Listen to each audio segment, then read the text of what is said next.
Hi everyone, I'm Rob King. Welcome to today's episode, which is all about the Ferminator, which is a fermentation chamber. Now I've had the Ferminator for a couple of years and recently ran into a couple of challenges with it.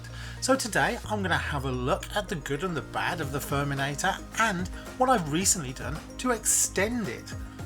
Check it out. The Ferminator itself is made from a solid polystyrene construction and has a little push out area that contains the display and the heating/cooling fan. Now the version that I have is the Ferminator Connect, which includes a Wi-Fi connection to allow you to control it all remotely. In terms of internal dimensions, the base of the Ferminator is 436 centimeters square and it has a height of 531 centimeters, which gives a good range of sizes for different types of fermenter.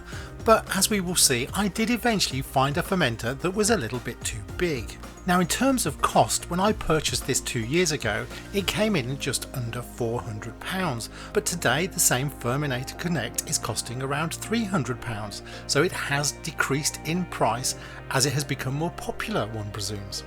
You can control the temperature through the buttons on the front of the Ferminator, but it is much easier to do it via the website once you've connected to the Wi-Fi. Once the device is set up, you can see the basic details on the front page, and then you can drill into details such as the temperature control charts, the brew details, and the information required to regulate the temperature. You can also manage the integrations from here, including into tools such as Brewfather. Now I have found in practice, in very hot temperatures, it does find it difficult to cool down to those lower temperatures, and in particularly low temperatures, it also finds it difficult to heat up to some of those higher temperatures. However, if you are operating within a reasonable range of room temperature, it operates perfectly.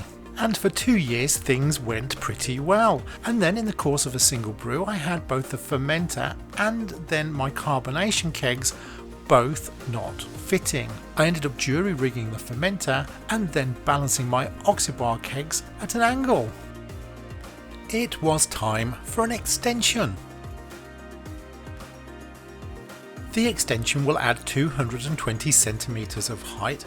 I'm also going to add a stainless steel bottom to the Ferminator. The cost of each is about £32, making this £64 in total.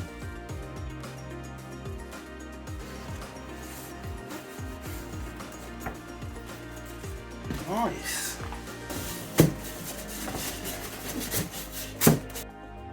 Looking good.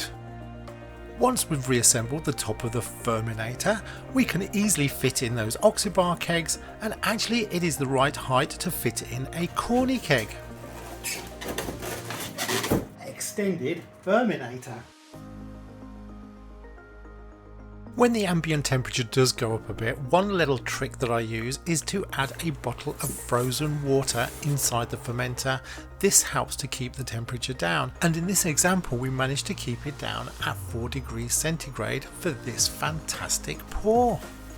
That's it, it's game over for the Ferminator exploits. I hope you've enjoyed this video. Do please like and subscribe, feel free to comment, and happy homebrewing everyone. Cheers!